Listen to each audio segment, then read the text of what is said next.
As our guest of honor, we have today with us a Romanian-born academic from University of South Australia, Adelaide, Mrs. Ioana Petrescu.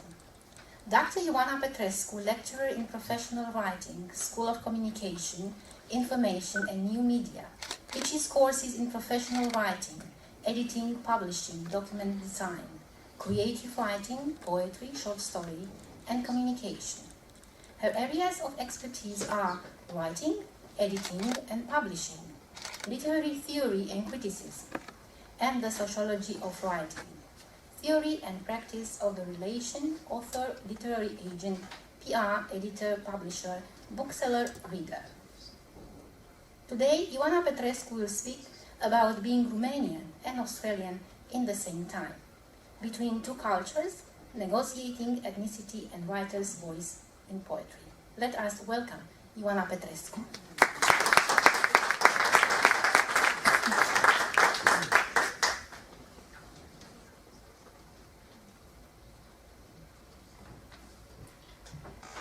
Thank you so much for the beautiful introduction and the lovely words. I wish my mum was here. She never thought I'd amount to anything. So, you know, even when she came to visit me, I had been here for quite a while, and she came to visit me, and I said to her, see, I'm a doctor, and she said, yeah, but not a real one. So there you go. So, yeah, thank you for the beautiful introduction. Also, this reminds me, I need to go and update my web page, because I don't think I've updated it in about 13 years. I haven't done all those things for quite a long time, but hey, isn't it good to be reminded who I was in my time of glory? All right, now, ladies and gentlemen, Mihaela said, well, you talk about whatever you want to talk. And I said, well, it's an anthology in two languages, so why don't we talk about between two cultures? And we all live between two cultures. I don't know about other people, but we as migrants, you never, ever start... I don't know, you never negotiate that to the point where you say, I'm fully Australian. Oh, no, I'll just be Romanian. And in the end, you find your own space and your own happiness, if you're happy enough to find it. But the thing is that negotiating ethnicity it was a hard thing to do, probably for my generation and the generation before us. It's becoming easier and easier, I'd say, these days. And especially with multiculturalism being embraced by the Australian society. The last Peter Porter, if you check out the Peter Porter Poetry Prize that was announced, I don't know, about a couple of days ago, the winner and the second one, the runner-up, they're both migrants. So, the world is changing, and I don't think we have to negotiate our ethnicity all that much. Although the moment you open your mouth and, you know, the accent comes out of it, people know immediately that you do not belong, and then they start to typecast you, and they think, where would she be from? The wildest one I had was, are you from South Africa? I have no idea where that came from. But, you know, it is what it is. And I don't know, I mean, if you are Romanian, and you would know that you have an olive skin and you aren't all that blonde. So you really don't look like you were born here. So, you carry your ethnicity with you, and it depends, I think, how you carry it. You can carry it with pride, or you can, you know, try to fit in, and you'll never fit in 100%. And you know, this is part of our everyday negotiating. up until you get to my age, and then you don't negotiate anything anymore, and you think, well, if you like me, fine, and if you don't, it's your problem. So, you know what, the writer's voice, where does the writer's voice come into the mix? Well, by the time you are an ethnic, and you're also a writer, well, boy, you have some work to do, you know, because what do you write, and how do you write about it? And when I came to Australia about 23 years ago, I think it is now, my first poems were all about the trauma of the revolution back home in Romania, and it was all, I don't know, it was really a cathartic process. And I wrote and wrote about that until I stopped writing about it. I think it's a kind of PTSD, you know, you get it out of your system and it's gone. So I wrote about that. Then I had a time when I wrote about fitting in. And that was another wonderful process because it took quite a while to fit in. It takes a while until you realize that you always carry an accent and you'll never be 100% anything else than what you are. So it is quite difficult. It also is difficult when you actually start writing poetry and you go to all these poetry readings and people really want to hear about you as an ethnic. At some point I just wrote about some beautiful roses that grew in my garden, and they looked at me and said, hey, we can write about roses and gardens and stuff. You write about your stuff because we want to know about how it was in Ceausescu's Romania and all that. So you kind of get cornered into being typecast, I think. You know, I mean, I want to write about my silly roses that I've been working so hard on making them bloom, and, you know, he says, well, leave me alone with your roses. I want to know, you know, it's a little bit of voyeurism in this as well, you know, the blood, the you know, the stress, whatever you experience, let me live vicariously the revolution through your eyes. Well, you know what, and I thought I had to do that, and I did it for a while until I thought, hey, do I want to do this? I don't have to please anybody but myself, you know, especially that you can't make money out of poetry. I mean, if there was any money in poetry, okay, I would write about the revolution 3 poems a day, but there is no money in poetry, so you have no, you know, there is no money, so you have no master, so pretty much you're free. And when I realized that as a poet you have this immense freedom, you have no masters, you have no paymasters, so you don't have to please anybody. So you just please yourself, right? And you just write about whatever makes you happy. So these days, I have given up on writing anything that would make, you know, I mean, I still think I appeal to an audience, but I do write whatever I want to write. And this is what I teach my students, and I say to them, hey, you write what makes you happy and what you would like to read. Because if you don't like what you write, nobody else will. So it takes a while to get to this amazing wisdom.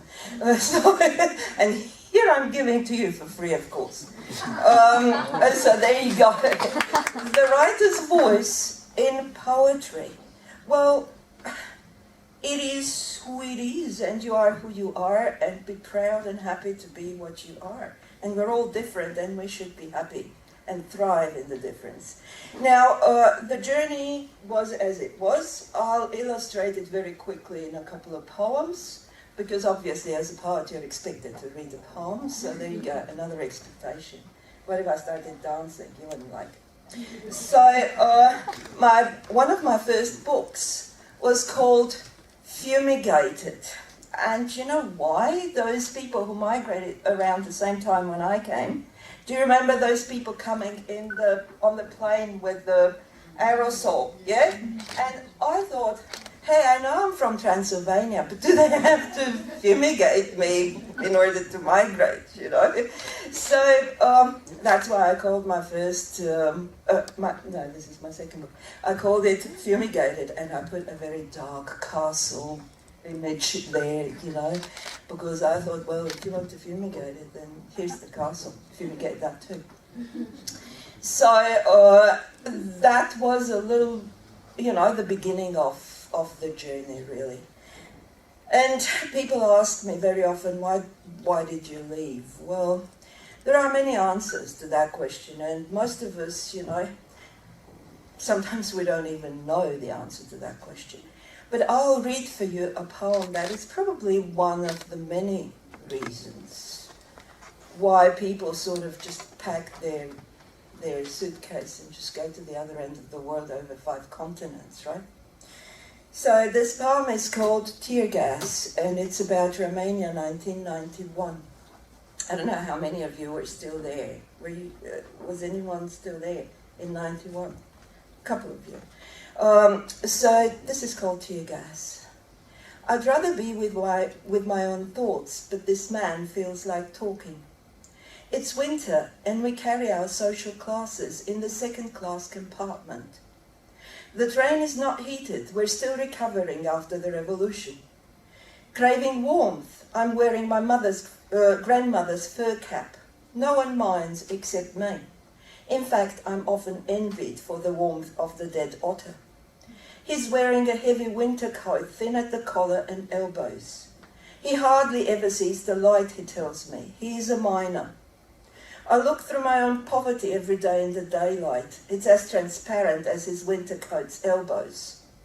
He was in last year's riots. Miners marched upon the capital city to demand decent work conditions. There's power in numbers and in wooden clubs. They got carried away, smashed windows and doors, beat up policemen, declared war on intellectuals, raped women in miniskirts because that's what they want, don't they? Tear gas was the answer of the newborn democracy. You know, ma'am, he says, I used to have ulcers, all those irregular meals in the shaft at odd hours. But after the riot, my ulcers was cured. Do you think it was the tear gas?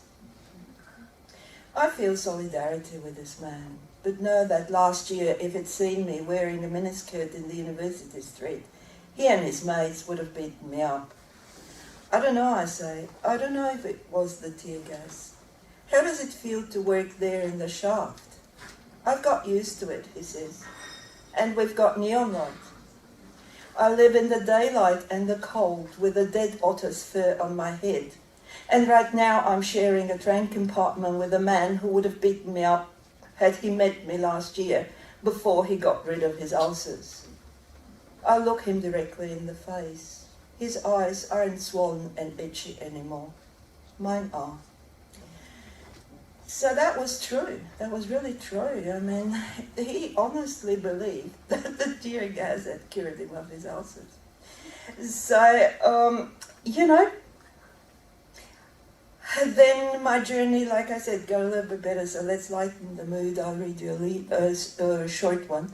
That was a few years into being in Australia, like 4 or 5 years, and it's called, for some reason, I know what the reason is. I wanted my son to go to a good school, and the school was zoned. So I just moved to, we were renting in that particular hoity-toity, you know, place, just because I wanted my son to go to that good school. So the poem is called Amateur in the Leafy Suburbs. As my life gets better, the owner of the corner deli and the hairdresser suddenly understand my accent. However, I'm asked to repeat what I said when they learn I'm just renting. As my life gets better, the landlady drops by just to say hi. She's dressed to the nines and smells of French perfume. My previous landlady used to smell of French fries.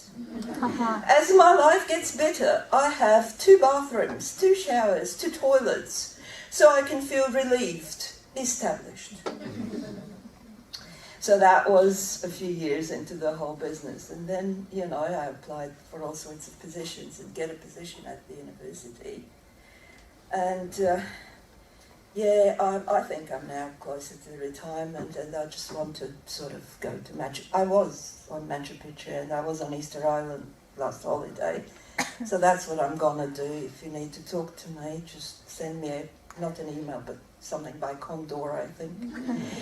The last poem, all of us go through this, and you think about it when you leave, and you deal with it as best you can, but you can never deal with it.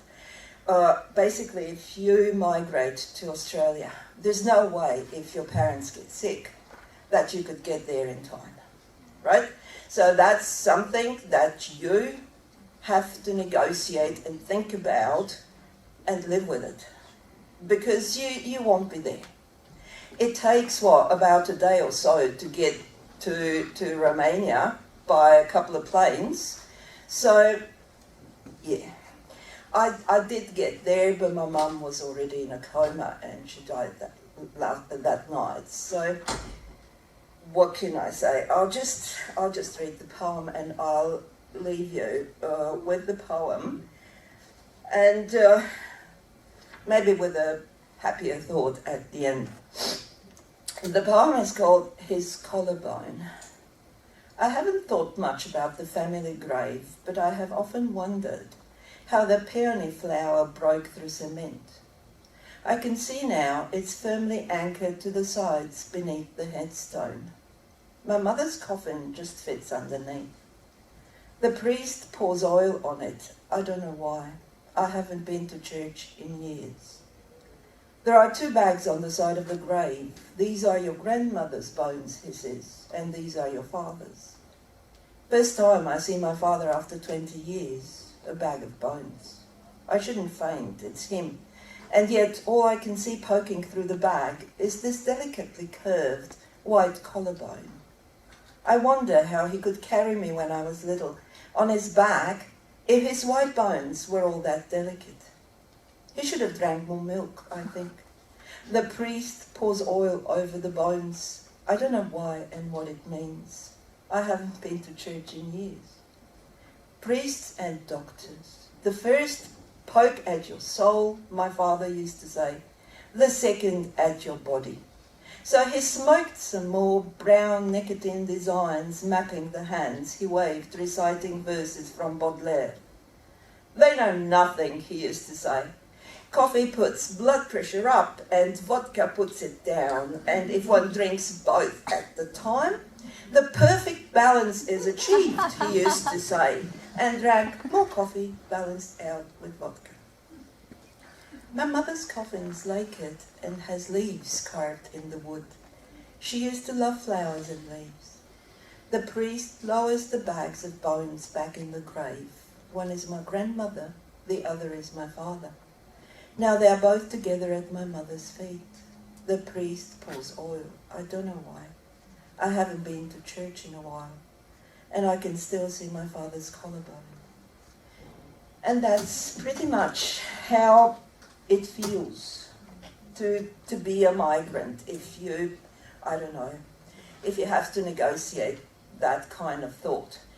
And now that that is done, I thought, well, since my bones won't be there with my family, I'll just travel around the world, and if, I leave them at Machu Picchu, so be it. And if I leave them, I don't know, if I leave them somewhere else, I plan to go to Alaska, because I hear they take you on reindeer tours, and to Norway they give you a reindeer driver's license. So this is my future now that I've negotiated probably the hardest part of being a migrant. And that's my story. Thank you.